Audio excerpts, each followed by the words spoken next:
the new king of Scotland. Early the next morning, there was a loud knocking at the castle gates. Two of Duncan's noblemen, Macduff and Lennox, had come to offer their services to Duncan.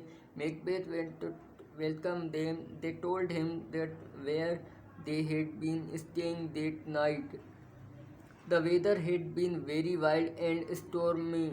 The wind was so strong it had blown the chimneys down. People heard strange noises in the air, like the sound of people crying and the terrible screams of people dying. Some said they had felt the earth shaking.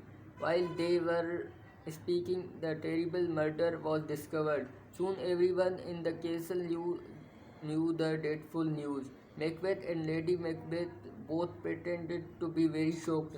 When Macbeth was told of the murder, he went straight to the king's room. He found the king's two servants there. Their hands and faces were covered with blood, and their daggers, unwiped, were lying where they had been sleeping. They could not understand what had happened and stared at each other in confusion. Macbeth killed them immediately. When he returned, he said he was sorry he had killed the servants, but that his feelings of love for the king had been too strong for him.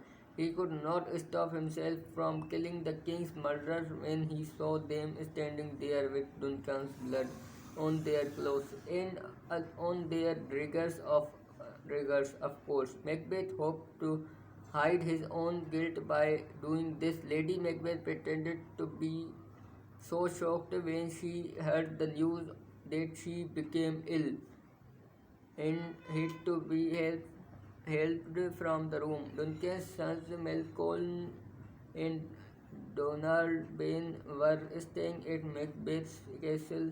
They decided they decided to run away.